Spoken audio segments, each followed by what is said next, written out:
Normal কোর্টে মামলা নিয়ে আমি শুনেছি অনেক ধরনের অসঙ্গতি হচ্ছে। মামলা নিয়ে ব্যবসা করছে কোনো কোনো স্বার্থান্বেষী মহল, ভুল মামলা দিচ্ছে, প্রকৃত অভিযুক্তদের পাশাপাশি অনেক লোককে আসামি করে মামলাকে হালকা করার চেষ্টা করছে। এটা আমরা কিভাবে সলভ করব?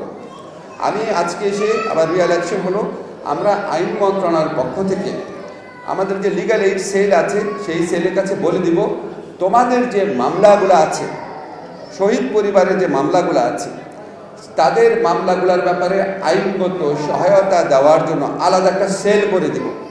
যে একজন আমাকে বলেছেন যে আমরা যেই মামলা করার কথা, আমরা মামলা করার আগে অন্য লোক মামলা করে দিয়েছি টাকা কামানোর জন্য, বাণিজ্য করার জন্য। মামলা বাণিজ্য শুরু হয়েছে, মানবতা বিরোধী অপরাধ, হত্যার অপরাধ। এই হত্যার অপরাধের বিচারের দাবি, বিচারের প্রত্যাশা, এটাকে নিয়ে ব্যবসা শুরু হয়েছে আমাদের সমাজে।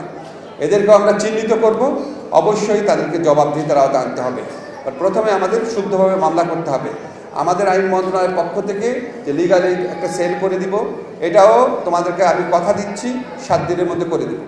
এবং আমরা অ্যানাউন্স করে দিব, তোমাদের মামলার ব্যাপারে, শহীদ পরিবারের যে মামলার ব্যাপারে তোমরা যদি লিগাল অ্যাডভাইস চাও, আমরা ওখান থেকে অ্যাডভাইসটা করতে পারবো। আমাদের পক্ষ থেকে যা করার আমরা করব। আর নর্মাল কোর্টে মামলা এমনি অনেক স্লো হয়, তোমরা সবসময় জানো খুবই স্লো হয়। এখানে আমাদের এক্সপার্টাইজ করার স্কোপ কম, তারপর চেষ্টা করব। আর তোমাদের প্রোটেকশনের যে ব্যবস্থা, প্রোটেকশন দেয় হচ্ছে পুলিশ। এখন আমি একটু স্বরাষ্ট্র মন্ত্রণালয়ের পক্ষে একটু কথা বলি। তোমাদের কাছে মনে হবে আচ্ছা তাহলে পুলিশ কেন কাজ করছে না? তোমরা কি গত আমলে দেখেছো বলে কয়ে বলতো যে গোপালগঞ্জের ছেলেদেরকে রিক্রুট করা হবে, ছাত্রলীগের ছেলেকে রিক্রুট করা হবে। এখন পুলিশ বাহিনীর মধ্যে 10 জন যদি, 10 জনের মধ্যে 8 জন যদি তার হৃদয়ে যদি বাকশাল থাকে, 10 জনের মধ্যে 8 জন যদি ছাত্রলীগ, যুবলীগ, আওয়ামী লীগ পরিবারের হয় বা গোপালগঞ্জের হয়, সেই পুলিশ নিয়ে কাজ করা কি সোজা ব্যাপার? সেই পুলিশ কি একদম সরাসরি, মানে যেই পুলিশ গণহত্যার অংশ ছিল, গণহত্যাকারীদের প্রধান বাহিনী ছিল, তারা কি তাদের বিচারের ব্যাপারে আগ্রহ দেখাবে? এখন তোমরা বলতে পারো তাহলে নতুন পুলিশ নিচ্ছে না কেন?